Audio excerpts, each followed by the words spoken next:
ఈరోజు సంఘాలతో ప్రాబ్లం ఏంటంటే, ఒకప్పుడు సంఘాల్లో సిలువ ఉండేది, మహా అయితే యేసుప్రభు బొమ్మ ఉండేది, ఊహా చిత్రం అనుకోండి. ఇప్పుడు ఏంటంటే అయ్యగారి బొమ్మ వచ్చేసింది సంఘంలోకి. కొంతమంది సంఘం బయట కూడా పెడుతున్నారు. సిలువ పైన చున్నీ ఎవడేసాడో ఆ బొమ్మ నాకు తెలియదు. ఆ పక్కనే ఓ కుమారు బొమ్మ. ఏంటిది? ఏమన్నా కుమారు ఏమన్నా సంఘం కోసం రక్తం కార్చాడా? ఏమంటే కుమారు ఏమన్నా కార్చాడా? కొన్ని ఏ పాస్టర్ గారైనా రక్తం కార్చారా? మహా అయితే రక్తం తాగుతారు కానీ రక్తం కారుస్తారా? ఒకవేళ కార్చినా గీర్చినా నాలంటోడు వచ్చి అది పనికి మాలిన రక్తం, అది సంఘాన్ని కొనలేదు, కడగలేదు, రక్షించలేదు. Where is your identity? Chennai నుంచి ఒక ఆయన మాట్లాడతాడు టీవీలో. ఆయన కొడుకులు, ఆయన భార్య, ఇంకెవరు కనపడరు. వాళ్ళేనా సంఘం? వాళ్ళేనా సంఘం అంటే? కూకట్పల్లి నుంచి ఒక ఆయన కనపడతాడు, ఆయనే కనపడతాడు. పాపం లక్షలు ఇస్తారు కొంతమంది కానుకలు, ఆ కానుకేసేవాడు కూడా కనపడ్డు. అదేంటి? సంఘం అంటే వన్ మ్యాన్ షోనా, ఫ్యామిలీ షోనా? చాలా సంఘాలు ఈ నాటకం నడుస్తోంది. బీజేపీ వాడు మొత్తుకుంటున్నాడు కుటుంబ పాలన పోవాలి అని. మీరేంటి, మీకు బీజేపీ వాడికి ఉన్న విలువలు కూడా లేవా? వాడికంటే గొప్పవాళ్ళం కాదా మనం? సంఘం అంటే కమ్యూనిటీ. కమ్యూనిటీ అనగానే మీకు క్యాస్ట్ గుర్తొస్తుందేమో. కమ్యూనిటీ అంటే 2, 3 అని అడుగుతారేమో. ఆ కమ్యూనిటీ కాదండి, ఇది వేరే కమ్యూనిటీ. ఎందుకు సంఘం కమ్యూనిటీ మీకు నేను చెప్తాను తర్వాత. Number 2, the church is not only A community, it is a called out community. ఆయన చీకటి నుంచి, లోకంలోంచి ఆశ్చర్యకరమైన తన వెలుగులోకి, వెలుగైన దేవుడు తనలోకి, ఆశ్చర్యకరమైన వెలుగు దేవుడు. ఇలాంటి వెలుగు మీకు ఎక్కడ దొరకదు. తనలోకి పిలుచుకున్నాడు. దేవుడి వెలుగు గురించి మీకేం చెప్పను నేను. మీ మనసులో అర్థం చేసుకోగలవో లేదో నాకు తెలియదు. మీకు ఒకవేళ మినిమం సైన్స్ తెలిసుంటే, ఫిజిక్స్ తెలిసుంటే మీకు చెప్పగలను నేను. మీరు చీకట్లో ఒక టార్చ్ వేయండి, ఒక అద్దంలోంచి వేయండి, అవతలికి వెళ్ళిపోతుంది టార్చ్ లైట్. కానీ ఒక గోడ మీద వేయండి, అయితే ఒక రాయి మీద వేయండి, అవతలికి వెళ్ళదు వెలుగు.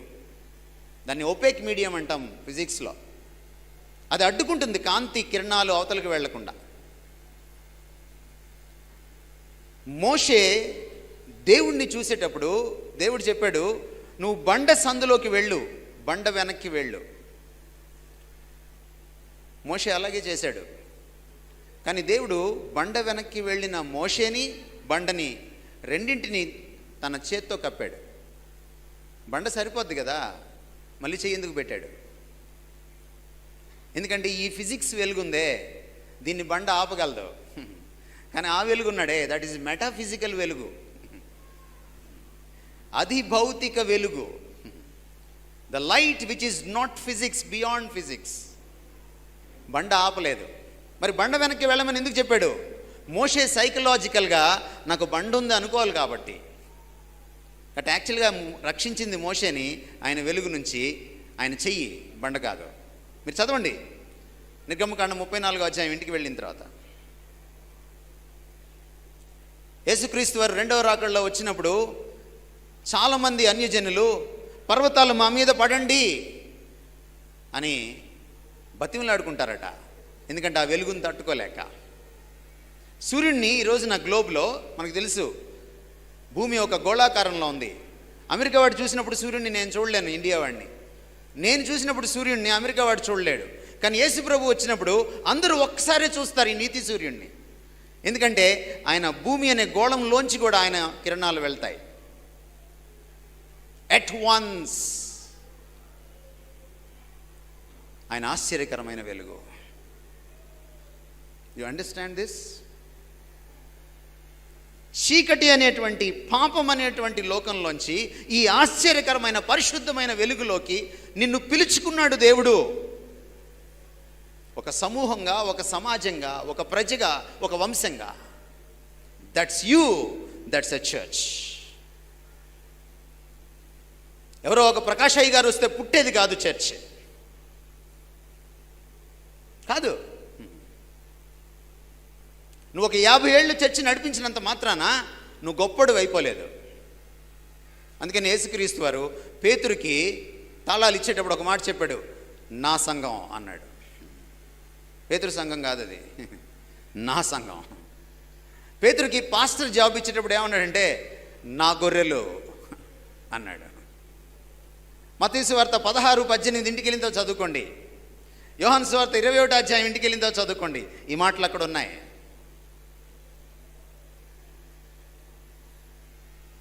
ఎవరు మీరు? a special community, called out community. మిమ్మల్ని ప్రత్యేకంగా పిలుచుకున్నాడు, వేరు చేసి పిలుచుకున్నాడు. Please understand this.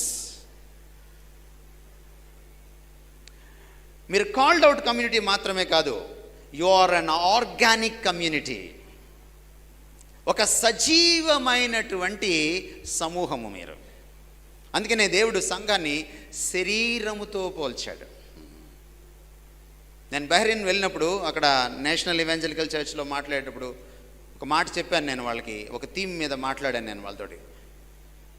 చర్చ్ అనేది ఈ రోజున ఆర్గనైజేషన్ అయిపోయింది. It's not an organisation. Church is an organism. Do you know the difference between organisation and organism? Organism అంటే జీవం ఉన్నటువంటి శరీరం, జీవి. ఆర్గనైజేషన్ అంటే జీవము లేనటువంటి సంస్థ. మీ సంఘము శరీరం అనుకోండి, ఆ వెనక బెంచిలో ఎవరికో ముళ్ళు గుచ్చుకుంటే మీకు అర్థమైపోతుంది. కాలు చిటికెని వేలికి ముళ్ళు గుచ్చుకుంటే తలకాయకి అర్థమవుతుంది, శరీరం అంతటికీ అర్థమవుతుంది. అదే మీ సంఘం ఆర్గనైజేషన్గా నడుస్తుందా? సంఘంలో ఎక్కడైనా ఎవరికైనా సమస్య ఉందా? మీకు తెలియనే తెలియదు.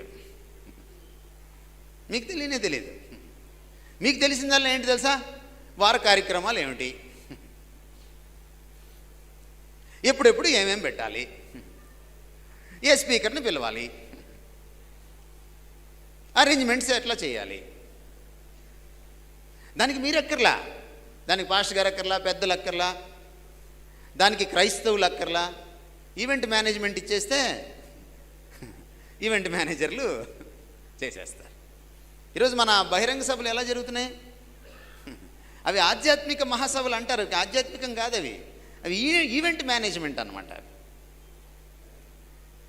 రాజకీయ నాయకుల సభకి ఎలాగ తోల్తారో ప్రజల్ని, మీకు తెలంగాణలో తోలడం అంటే తెలుసు కదా, ఎలాగ తోలతారో ప్రజల్ని, మన మీటింగ్కి కూడా ఓ బెల్లంపల్లి ప్రవీణ్ కుమార్ మీటింగ్కి, ఓ స్పెషల్ మీటింగ్, ఒక మీ హైదరాబాద్లో ఫేమస్ వాళ్ళు ఉన్నారు కదా, సతీష్ కుమార్, శ్యామ్ కిషోర్ వగైరా వగైరా, లేకపోతే వైజాగ్లో మన ఆయన పేరేంటి, మిరాకిల్ సెంటర్ ఆయన కర్మోజీ గారు, వగైరా వగైరా తోల్తారు మీటింగులకి. ఎందుకంటే ఆర్గనైజేషన్ అయిపోయింది క్రిస్టియానిటీ. ఆర్గనైజేషన్కి మీరు అక్కర్లేదు అసలు. చర్చి ఆర్గనైజేషన్ కాదు, ఆర్గానిజం. దాని నాయకులు ఆధ్యాత్మికత ఉండాలి, వాళ్ళకి స్పిరిచువాలిటీ ఉండాలి, వాళ్ళకి దేవుడితో సంబంధం ఉండాలి, వాళ్ళు దేవునికి వణికే భయస్థులై ఉండాలి. వాళ్ళు దేవునికి పెద్దపీట వేసేవాళ్ళై ఉండాలి. వాళ్ళు దేవుడి సొమ్ముని ఇలా తాకితే వాళ్ళకి భయం కలగాలి. ఎందుకంటే ఇది దేవుని శరీరము, శిరస్సు క్రీస్తు. That's the identity of the church. ఐడెంటిటీలో 4వ point, the church is a spiritual community. అందుకనే చర్చ్లో ఆధ్యాత్మికత ఉండాలి. 1 పేతురు పత్రిక 2:5 చదువుతున్నాను మీకోసం నేను. ఆయన ఏమంటున్నాడు చూడండి. యేసుక్రీస్తు ద్వారా దేవునికి అనుకూలములకు ఆత్మ సంబంధమైన బలులను అర్పించుటకు పరిశుద్ధ యాజకులుగా ఉండునట్లు మీరును సజీవమైన రాళ్ల వలె ఉండి ఆత్మ సంబంధమైన మందిరముగా కట్టబడుచున్నారు. ఎవరితో అంటున్నాడు? పెద్దలతో అనట్లా, సంఘం అంతటితో అంటున్నాడు. ఎవరితో అంటున్నాడు తెలుసుకోవాలనుకుంటే 1వ అధ్యాయం చదువుకోండి, 1వ భాగం. The whole church is a spiritual community. మీకు అప్పుడప్పుడు జ్వరం వచ్చినప్పుడు థర్మామీటర్ పెడతారు కదా, ఎంత జ్వరమో తెలుస్తుంది. జ్వరం ఉందో లేదా, హాస్పిటల్కి తీసుకెళ్ళాలా లేదా, అంత జ్వరమా తెలుస్తుంది కదా మీకు. మీ దగ్గర స్పిరిచువోమీటర్ ఉందా? మీ ఆధ్యాత్మికతను, మీ భక్తిని టెస్ట్ చేసే మీటరు, భక్తోమీటర్ ఉందా మీ దగ్గర?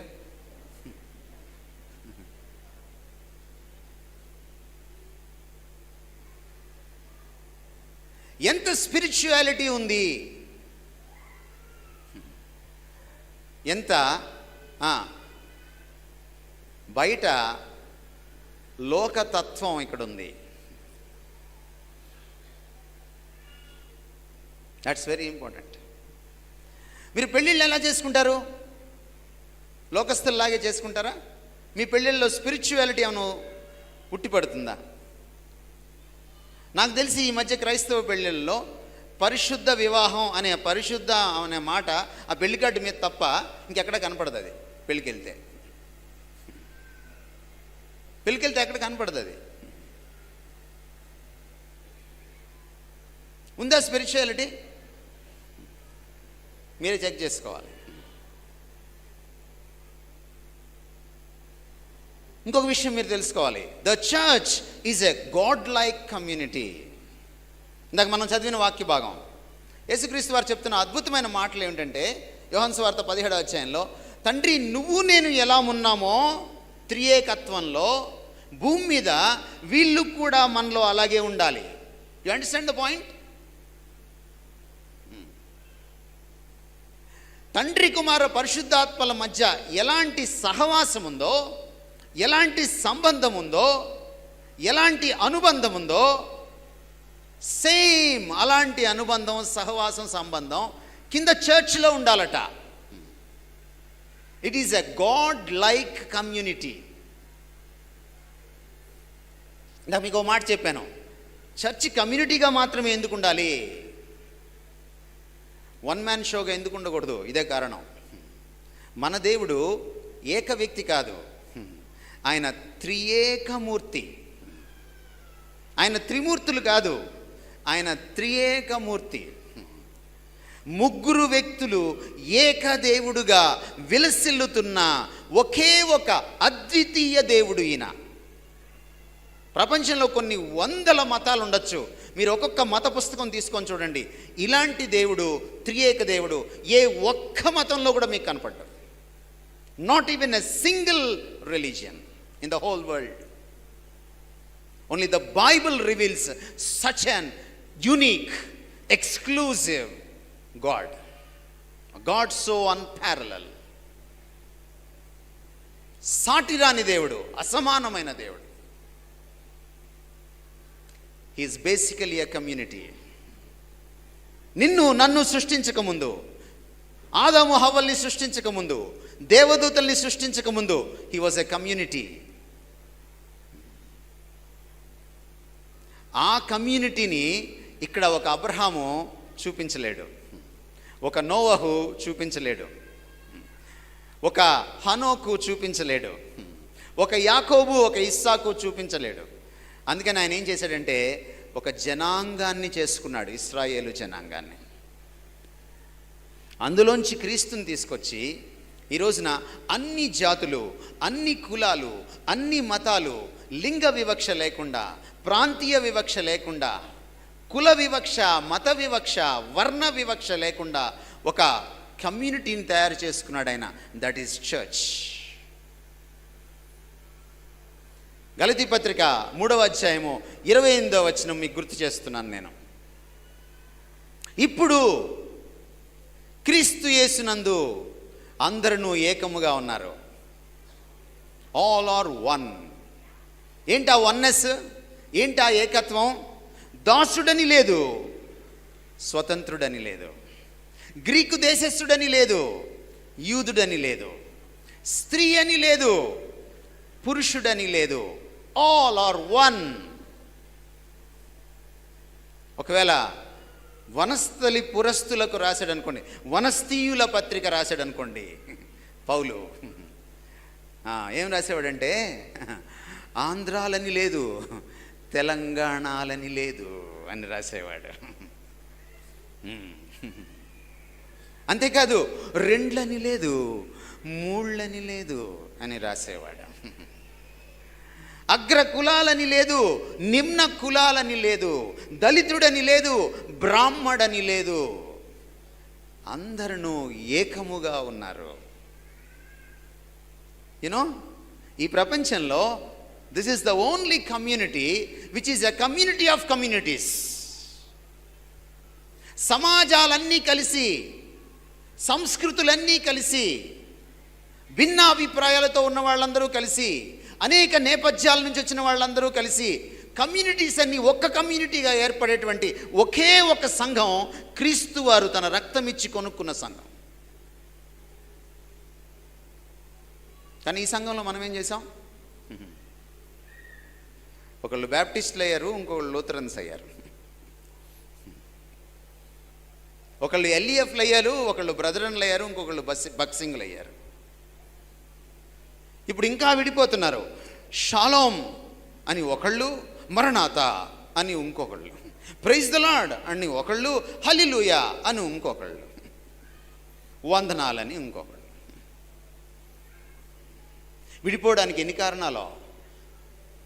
కలవడానికి ఒక్క కారణమే, దట్ ఈస్ క్రైస్ట్. ఆయన విడిచిపెట్టాక విడిపోవడానికి ఎన్నో కారణాలు. మీరు క్రీస్తుని విడిచిపెట్టండి,